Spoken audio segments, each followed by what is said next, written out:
The legend of Michael Beasley. Let's get into this.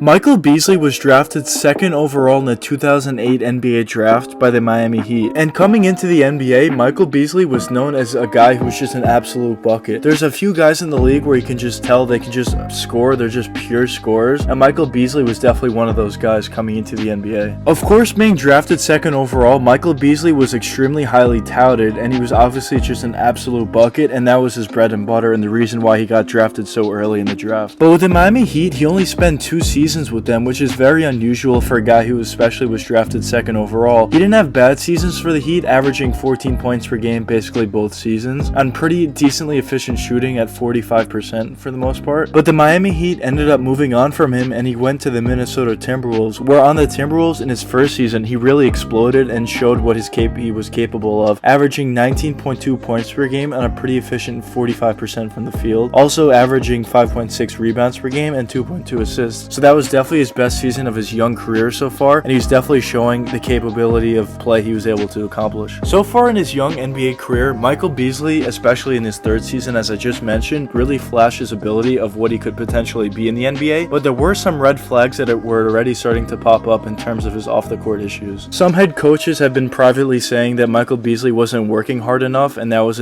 obviously a big issue when you're coming into the NBA, but also Michael Beasley has made a bunch of bonehead decisions off the court as well. So altogether, teams were kind of wary at this point with this guy, although he was super talented, and he proved that on the Minnesota Timberwolves so far in his first year. But after that really good first season with the Minnesota Timberwolves, things started to go downhill for Michael Beasley. The next season, his stats went all the way down to 11 points per game. The rest of his stats also went down, and his minutes were coming down tremendously. And the off-the-court issues continued to pop up, and again, Michael Beasley only spent 2 years with the Minnesota Timberwolves. So for a former 2nd overall pick, Michael Beasley only spent in his first 4 seasons, he only spent 2 years with the team that drafted him and another 2 years with his next team. For a guy who's this talented, obviously there were some big issues off the court for that to happen. Beasley was getting arrested for drug possession and other bonehead mistakes that he was making, and teams were starting to take notice of this, and that's why 2 teams dropped him after 2 seasons. And after those 2 seasons with the Minnesota Timberwolves, things really got worse and went downhill for Michael Beasley. He spent 1 season with the Phoenix Suns, only averaging 10 points per game and only 20 minutes per game. Then he went back to Miami for another 2 seasons where he only averaged 7.9 points and 8.8 points, only averaging around 17 minutes a game in the 2 seasons, and things are really starting to go downhill for him. And after being a 2nd overall pick in 2008 to the Miami Heat, Michael Beasley now was just an okay role player off the bench, playing a few minutes here and there. Even though Beasley was struggling for the most part throughout these seasons, obviously there were games here and there where he would absolutely go off, because he's just an absolute bucket. You can't contain him every single night. There's going to be nights, even if he lost his confidence, that he's just going to go off a few nights here and there. And Michael Beasley found his new role after being that 2nd overall pick. Michael Beasley was now just a guy that can come off the bench and just put up buckets, but he wasn't playing too many minutes. He kind of lost a little bit of his confidence, and he just wasn't playing nearly as well as he was previously, and he kept moving from team to team each and every season. After that stint again with the Miami Heat for 2 seasons, he played for the Houston Rockets and the Milwaukee Bucks again, averaging only 17 minutes per game average between those 2 teams, averaging less than 10 points per game for those teams, and he was just a guy off the bench that could score. He was nothing more than that, and he was nothing that he was drafted to be. But luckily for Michael Beasley, an opportunity finally arose for him to get some more minutes and really show what he was capable of doing with the New York Knicks. The New York Knicks, as we know, for a while have been a laughingstock of the league and just couldn't find anybody to perform for them, and they were really struggling this particular season in 2017. And they ended up signing Michael Beasley in the offseason, and he got a really big role, the biggest role he's had since he was a rookie in his rookie season, and he really performed for the New York Knicks. That season, Michael Beasley bumped up his numbers to almost 14 points per game, which isn't crazy, but when you consider where he came from and the minutes that he was getting now, and the efficiency he was also putting up, shooting 50% from the field, Michael Beasley was really making a resurgence and really starting to turn his career around. And Michael Beasley was even playing better than the numbers suggest. He was having games where he's putting up 30 points per game, getting MVP chants from the Knicks crowd. He was just having a great season for the Knicks and really showing what he was capable of doing. And of course, at this this point, this was after Carmelo Anthony left, and obviously Michael Beasley isn't at the caliber that Melo was, but he was kind of the Carmelo Anthony type guy, that replacement that the Knicks kind of needed, and he was just a guy when it came down to the stretch, he could just put up buckets and just score throughout the whole game. After that really good season with the New York Knicks, now teams around the league were starting to take Michael Beasley more seriously, and he was starting to get a lot more interest around the league until he ended up signing with the Los Angeles Lakers. But that New York Knicks season, that one season with the New York Knicks, proved to be a fluke because ever since he got to the Lakers, he was playing basically no minutes, his points were completely down, and he just wasn't the guy that he was previously with the New York Knicks. And that's the sad story of Michael Beasley. He was a guy who was drafted second overall for the offensive talent that he had, and throughout his whole NBA career, he still had that offensive talent. It's not like it left him or anything. He just had off the court issues, and he wasn't committed as much as he should have been to the NBA, and obviously it just didn't work out in the end for Michael Beasley. But he still had a pretty long career for where he was, and he played with a ton of teams, but it just, in the end, it just didn't work out for him. It's so disappointing to see a guy with the talent that Michael Beasley had just not to work out in the NBA in the long run. But I'm very confident if one NBA team needed scoring off the bench and they decided to pick up Michael Beasley, he would come right back into the thick of things and he would just still be an absolute bucket. That's just who he is, and he's never gonna change. But I keep mentioning how Michael Beasley is just so talented and special offensively and just an absolute bucket, but let's take his game point by point to really describe why he was so good offensively. So what made Michael Beasley special on the offensive end is this guy was a true 3-level scorer. He could hit the three, he can create for himself to hit the three, he can create for himself to hit that mid-range shot. He also had that post turn on fadeaway from the mid-range, which is extremely effective. I mentioned that in so many videos. And he can also use his above average ball handling to get all the way to the basket. And sometimes he can even dunk over people with his above average athleticism, but most of the times when he gets to the basket, he uses his crafty ability around the rim in terms of his layups and puts those layups up over taller defenders. Beasley also had a knack of getting to the line, and when you're talking about a guy who can hit the three, create for himself to hit the three, he has a very effective mid-range scoring ability with that post turner on fadeaway and the dribble pull up from the mid-range spot, and also he can get all the way to the basket at that 6'10 size. Now you're really talking about a guy who's very talented offensively and really should be, at the very least, a Lou Will type role where he's just a sixth man off the bench. That's just an absolute bucket, but it didn't turn out for him. But that's a sad story of Michael Beasley. Hopefully Michael Beasley can find another opportunity for him in the NBA if he wants to, and hopefully he can thrive with them. But